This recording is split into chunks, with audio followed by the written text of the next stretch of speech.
ಆತ್ಮೀಯ ದ್ವಿತೀಯ PUC ವಿದ್ಯಾರ್ಥಿಗಳಿಗೆ ಇಂದು ನಡೆದಂಥ ವ್ಯವಹಾರ ಅಧ್ಯಯನ ಸಂಬಂಧಪಟ್ಟಂಥ ಸಂಕ್ಷಿಪ್ತ ಕೀ ಉತ್ತರ ನೋಡೋಣ. ಸೊ ನಾವು ಕೊಟ್ಟಂಥ ಪ್ರಶ್ನೆಗಳು ನಿಮಗೆ ಎಕ್ಸಾಮ್ ತುಂಬಾ ಹೆಲ್ಪ್ ಆಗಿತ್ತು. ಇಂಗ್ಲೀಷ್ ಮೀಡಿಯಮ್ ಹಾಗೆ ಕನ್ನಡ ಮೀಡಿಯಮಲ್ಲಿ ಕೊಡಲಾಗಿತ್ತು. ಬನ್ನಿ ಬೇಗನೆ ಹಿಂದೆ ನಡೆದಂಥ 7/3/2026ರಲ್ಲಿ ವ್ಯವಹಾರ ಅಧ್ಯಯನ ಸಂಬಂಧಪಟ್ಟಂಥ ಕೀ ಆನ್ಸರ್ ನೋಡೋಣ. ಸೊ ಕನ್ನಡ ಮಾಧ್ಯಮದಲ್ಲಿದೆ. ಸರಿಯಾದ ಉತ್ತರವನ್ನು ಆರಿಸಿ ಬರೆಯಿರಲಿ. ಈ ಕೆಳಗಿನ ಯಾವುದು ಕಾರ್ಯವನ್ನು ಸರಿಯಾಗಿ ಮತ್ತು ಕನಿಷ್ಠ ವೆಚ್ಚದೊಂದಿಗೆ ಮಾಡುವುದನ್ನು ಸೂಚಿಸುತ್ತದೆ? ಆಪ್ಷನ್ ಡಿ ದಕ್ಷತೆ ಆಗಿರುತ್ತೆ ನೋಡಿ. ಇನ್ನು 7ನೇ ಪ್ರಶ್ನೆ, ನಿರ್ವಹಣೆಯು ತತ್ವಗಳು ಡ್ಯಾಶ್ ಆಗಿರುವುದಿಲ್ಲ. ಆಪ್ಷನ್ಸ್ ಎ ಸಂಪೂರ್ಣ ಆಗಿರುವುದಿಲ್ಲ. ರೈಟ್ ಆನ್ಸರ್ ಎ ಆಗಿರುತ್ತೆ ನೋಡಿ. 3ನೇ ಪ್ರಶ್ನೆ, ಡ್ಯಾಶ್ ಅನ್ನು ಏನು ಮಾಡಬೇಕು ಮತ್ತು ಹೇಗೆ ಮಾಡಬೇಕೆಂದು ಪೂರ್ವವಾಗಿ ನಿರ್ಧರಿಸುವುದಾಗಿದೆ. ಆಪ್ಷನ್ ಸಿ ಯೋಜಿಸುವಿಕೆ ಆಗಿರುತ್ತೆ ನೋಡಿ. ಇನ್ನು 4ನೇ ಪ್ರಶ್ನೆ, ಸಂಘಟಿಸುವಿಕೆ ಪ್ರಕ್ರಿಯೆಯ ಮೊದಲ ಹಂತ. ಆಪ್ಷನ್ಸ್ ಎ ವಿಭಾಗೀಕರಣ ಆಗಿರುತ್ತೆ ನೋಡಿ. ಹಾಗೆ 5ನೇ ಪ್ರಶ್ನೆ, ಈ ಕೆಳಗಿನವುಗಳಲ್ಲಿ ಯಾವುದು ದೀರ್ಘ ಬಾಳಿಕೆ ಉತ್ಪನ್ನವಾಗಿದೆ? ನಾವು ಕೊಟ್ಟಂಥ ಪ್ರಶ್ನೆ ಬಂದಿತ್ತು. ಆಪ್ಷನ್ಸ್ ಡಿ ಲೇಖನಿ ಸಾಮಗ್ರಿಗಳು ಆಗಿರುತ್ತೆ. ಇನ್ನು ಇಲ್ಲಿರುವಂಥ ಖಾಲಿ ಬಿಟ್ಟ ಸ್ಥಳ ನೋಡೋಣ. ಗ್ಯಾಂಗ್ ಪ್ಲ್ಯಾಂಗನ್ನು ಡ್ಯಾಶ್ ಸಂದರ್ಭದಲ್ಲಿ ಬಳಸಲಾಗುತ್ತೆ.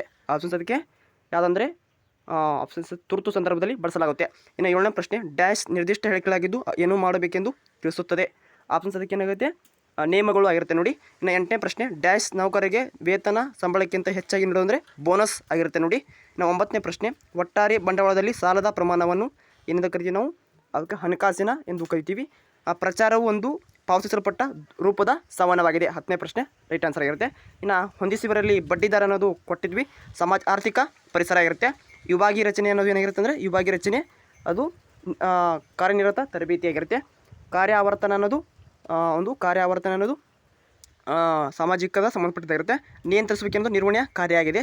ಸೇವೆಗಳನ್ನೋದು ಅಗೋಚರವಾಗಿವೆ. ಇಷ್ಟು ಸರಿಯಾದ ಉತ್ತರ ಆಗಿರ್ತವೆ.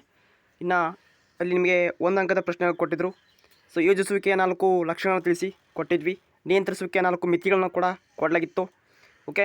ಇನ್ನು ಜಾಹೀರಾತಿನ 4 ಪ್ರಯೋಜನ ಕೊಡಲಾಗಿತ್ತು. ಓಕೆ. ಎಲ್ಲ ವಿದ್ಯಾರ್ಥಿಗಳು ಬರೆದು ಅಂದ್ಕೊಂಡಿದೆ. ನಾಯಕತ್ವನ 2 ಶೈಲಿಗಳನ್ನು ತಿಳಿಸಿ. ಸಮಾಜವಾದಿ, ಮುಕ್ತ ನೀತಿವಾದಿ, ಸರ್ವಾಧಿಕಾರಿ, ನಿರಂಕುಶಾಧಿಕಾರಿ. ಹಾಗೆ ನಿಯಂತ್ರಿಸುವಿಕೆ 2 ಪ್ರಾಮುಖ್ಯತೆ ಕೇಳಿದರು. ಸ್ಥಿರಾಸ್ತಿಗೆ ಅಂದರೆ ಕಟ್ಟಡ ಮತ್ತು ಭೂಮಿ ಅಂತ ಬರೀಬೇಕು. ಬೆಲೆ ನಿಗದಿಯ 2 ಉದ್ದೇಶಗಳನ್ನು ಕೇಳಿದರು. ಗ್ರಾಹಕರ 2 ಹಕ್ಕುಗಳು, ಆಸ್ತಿ ಪಡೆ ಹಕ್ಕು, ಮಾಹಿತಿ ಪಡೆಯುವ ಹಕ್ಕು ಅಂತ ಬರೀಬೇಕಾಗುತ್ತೆ. ಇನ್ನು ಎಫ್.ಡಬ್ಲ್ಯೂ. ಅವರ ಕೊಡುಗೆಗಳನ್ನು ನೀಡಿದ ವೈಜ್ಞಾನಿಕ ನಿರ್ವಹಣೆಯ ತತ್ವಗಳನ್ನು ಕೊಟ್ಟಿದ್ವಿ. ಹಾಗೆ ವ್ಯವಹಾರ ಪರಿಸರದ 4 ಪ್ರಾಮುಖ್ಯತೆಯನ್ನು ಕೇಳಲಾಗಿತ್ತು. ಓಕೆ. ಉನ್ನತ ಹಂತದ ನಿರ್ವಹಣೆಗೆ ಒಂದು ಉದಾಹರಣೆ ಕೊಡಿ ಅಂದರೆ ಅಲ್ಲಿ ನೇಮ್ ಬರ್ತೀರಿ, ಮುಖ್ಯ ಅಧಿಕಾರಿಗಳು ಅಂತ ಬರೀತೀರಿ. ನೇಮಕಾತಿಯ ಒಂದು ಆಂತರಿಕ ಮೂಲ ಅಂದರೆ ಬಡ್ತಿ. ಓಕೆ. ನಿರ್ದೇಶಿಸುವಿಕೆ ಎಂದರೇನು ಎಷ್ಟು ಕೊಟ್ಟಿದ್ವಿ. ಇನ್ನು ಸಮನ್ವಯತೆಯ 2 ಲಕ್ಷಣಗಳು ಬರೆಯುತ್ತಿರುತ್ತೆ. ಯೋಜಿಸುವಿಕೆ 2 ಮಿತಿಗಳನ್ನು ತಿಳಿಸುವುದು. ಸಂಘಟಿಸುವನ್ನು ಕೊಟ್ಟಿದ್ವಿ. ಸಿಬ್ಬಂದಿ ನಿರ್ವಹಣೆ ಎಂದರೇನು? ಓಕೆ. ಸೊ ಇಷ್ಟು ಪ್ರಶ್ನೆಗಳನ್ನ ಕೊಟ್ಟಿದ್ವಿ. ಸೊ ಎಲ್ಲ ವಿದ್ಯಾರ್ಥಿಗಳು ಬರೆದು ಅಂದ್ಕೊಂಡಿರ್ತೀನಿ. ಸೊ ಮತ್ತೆ ಮುಂದಿನ ನೋಡೋದಲ್ಲಿ ಇಂಗ್ಲೀಷ್ ಮೀಡಿಯಮಲ್ಲಿ ಆನ್ಸರ್ ನೋಡೋಣ. Thank you. ಮತ್ತೆ ಸಿಗೋಣ ಅಂತ ಹೇಳ್ತಾ thank for watching. Have a nice day.